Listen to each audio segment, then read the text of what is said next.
അരുണാചൽ പ്രദേശ് വഴി അന്യഗ്രഹത്തിലേക്ക് ഒരു യാത്ര നടത്തിയാലും. ശരിക്കും പറഞ്ഞാൽ അങ്ങനൊരു യാത്രയിലാണ് 3 പേര് കേരളത്തിൽ നിന്ന് കഴിഞ്ഞ ദിവസം പോയത്. അതും നല്ല വിവരവും വിദ്യാഭ്യാസമൊക്കെ ഉള്ളത് 2 ആയുർവേദ ഡോക്ടർമാരും 1 അധ്യാപികയും. ഈ ആയുർവേദ ഡോക്ടർമാർ ഭാര്യയും ഭർത്താവുക, അവരോ പോയി, അല്ല ഭർത്താവാണ് മെയിൻ ഇത് അന്യഗ്രഹത്തിലേക്ക് പോകാൻ വേണ്ടി തയ്യാറായത്. ഭാര്യനെയും വിളിച്ചോണ്ട് അവരവരുടെ കാര്യമായിട്ട് ഈ പെങ്കൊച്ചിനെയും കൂടി വിളിച്ചോണ്ട് പോയി എന്തിനാണെന്ന് ആലോചിക്കണത്. നമ്മളൊക്കെ ശരിക്കും പറഞ്ഞാൽ ഈ അന്യഗ്രഹത്തിൽ പോയി സുഖമായി ജീവിക്കാൻ പറ്റുമെന്ന്, മരിച്ചു കഴിഞ്ഞാൽ അവിടെ പോയി ജീവിക്കാൻ പറ്റുമെന്ന് അവിടെ നിന്ന് പോയി വന്ന ആൾക്കാർ ആരെങ്കിലും പറഞ്ഞു കാണും? എന്ത് അടിസ്ഥാനത്തിൻ്റെ പുറത്താണ് ഇവരിങ്ങനെ പോയത്? എത്ര പേര് പോയിട്ടുണ്ട് എനിക്കറിയില്ല. ഇത് എത്ര പേര് പോയി കാണും?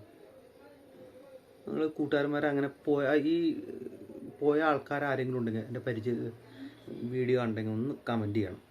അവിടെ പോയിട്ട് അവിടുത്തെ ജീവിതം അടിച്ചു പൊളിച്ചു വന്ന് അവിടെ ഭയങ്കര മറ്റേ മദ്യപ്പുഴ ഒഴുകുന്നതും സുന്ദരിമാരുടെ നൃത്തങ്ങളൊക്കെ കണ്ട ആൾക്കാരുണ്ടെന്നുണ്ടെങ്കിൽ പോയിട്ട് അനുഭവസ്ഥരുണ്ടെങ്കിൽ ഒന്ന്.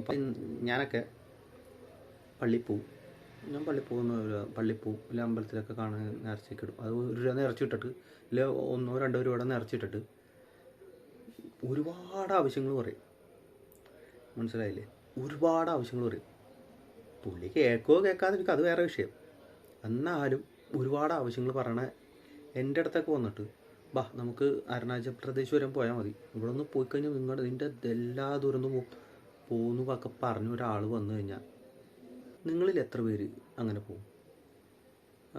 പറയണ അതും എങ്ങനെ മരിക്കണമെന്നറിയാവോ? ചോര ഇതാക്കി കഴിഞ്ഞിട്ട് അത് പിഴിഞ്ഞ് കളയണ പോലെ ചോര ഞരമ്പിൽ നിന്ന് പോയി കംപ്ലീറ്റ് ഒഴുക്കി കളഞ്ഞിട്ട്, ഇത് നമ്മുടെ ടാങ്ക് ക്ലീൻ ചെയ്യാൻ വേണ്ടി പൈപ്പ് തുറന്നിടൂലേ, അതുപോലെ കംപ്ലീറ്റ് ക്ലീൻ ചെയ്ത് കഴിഞ്ഞാൽ ചോരയൊക്കെ വാർന്നു പോയി കഴിഞ്ഞാൽ നമ്മുടെ ആത്മാവ് നേരെ അനുഗ്രഹത്തിലേക്ക് പോകും. വേറെ റോക്കറ്റോ വിമാനമോ ഒന്നും വേണ്ട, നേരെ അങ്ങോട്ട് പോകും. അവിടെ ചെന്ന് കഴിഞ്ഞ് കഴിഞ്ഞാൽ പിന്നെ അർമാദം ഒന്നുമില്ല, ഒരു പണിയും ചെയ്യണ്ട എന്നൊക്കെയാണ് ഇവർ പറയണത്. അങ്ങനെ പറഞ്ഞ ആളെ വിശ്വസിച്ച് പോണവൻ പോയി.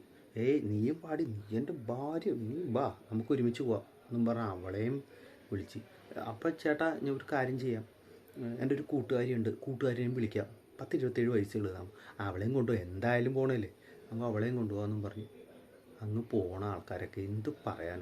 ശരിക്കും പറഞ്ഞാൽ ഇവർ വീട്ടുകാരുടെ കാര്യമൊന്നും ആലോചിച്ച് നോക്കണം. ഇങ്ങനെ പോണ ആൾക്കാരുടെ വീട്ടുകാരുടെ അവസ്ഥ. ഇനിയും ആൾക്കാർ പോകാൻ തയ്യാറാക്കി നിൽക്കണ്ടെങ്കിൽ ദൈവത്തോർത്ത് നിങ്ങൾ ഒറ്റയ്ക്ക് പോവുക. കൂടെ ആൾക്കാരെ വിളിച്ചുകൊണ്ട് പോവുക. നിങ്ങൾ ഒറ്റയ്ക്ക് പോയിട്ട് അവിടുത്തെ സൗകര്യങ്ങളൊക്കെ പറഞ്ഞിട്ട് തിരിച്ച് വരികയോ അവിടെ നിന്ന് മെയിൽ അയക്കുകയോ ലെറ്റർ ഇടുകയോ, അന്യഗ്രഹത്തിൽ പോയി ലെറ്റർ ഇടുകയോ, ഞാൻ ഇവിടെ സുഖമായിട്ട് എത്തി എന്നൊക്കെ പറഞ്ഞ് ലെറ്റർ ഇടുകയോ അങ്ങനെയൊക്കെ ചെയ്ത് കഴിഞ്ഞിട്ട് ഇവിടെ നിന്ന് ആൾക്കാരെ വിളിച്ചുകൊണ്ട് പോവുക. മനസ്സിലായില്ലേ? ചുമ്മാ പോയി കഴിഞ്ഞിട്ട് അവിടെ തന്നെ സ്ഥിരതാമസം പോയി കഴിഞ്ഞാൽ നിങ്ങൾ എങ്ങനെ വിശ്വസിക്കും നാട്ടുകാർ? ഇപ്പം ഈ 3 പേര് പോയി അവിടെ സുഖമാണോ നിൽക്കണോ, അവിടം വരെ എത്തിയാന്ന് പോലും, അവിടം വരെ എത്തണതിന് മുമ്പ് ഇന്ധനം തീർന്നു പോയി കഴിഞ്ഞാൽ എന്ത് ചെയ്യും? ഉള്ള ചോരയൊക്കെ ഓടാനും കൂടി ശേഷി ഉണ്ടാവില്ല. ഉള്ള ചോരയൊക്കെ പിഴിഞ്ഞ് ഇവിടെ ഇന്ത്യയിൽ ഒഴിച്ചു വെച്ചിട്ടാണ് അങ്ങോട്ട് പോയേക്കണത്. എങ്ങനെ അവർ അവിടം വരെ എത്തിക്കാണും? ഇത് നിങ്ങൾ അവിടെ എത്തിയെന്ന് ഇവിടെ ബാക്കിയുള്ള പോഴന്മാരെ ഇതാക്കണ്ടേ? നിങ്ങൾ അവിടെ എത്തി, നിങ്ങൾ അവിടെ അടിച്ചു പൊളിക്കണേണെന്ന് ഒന്ന് ഭൂമിയിലേക്ക് ഇറങ്ങി വന്നിട്ട്, ഇല്ലെങ്കിൽ ഭൂമിയിലേക്ക് ഇറങ്ങി വന്നൊന്നുമില്ല, ഒരു ഇമെയിൽ വഴിയാ, ജിമെയിൽ വഴിയാ, ഒരു യൂട്യൂബ് വീഡിയോയാ, അങ്ങനെ എന്തെങ്കിലും ഇട്ട് നിങ്ങളൊന്ന് അറിയിക്കേണ്ടതാണ് എന്ന് പറഞ്ഞുകൊണ്ട് സുലാൻ.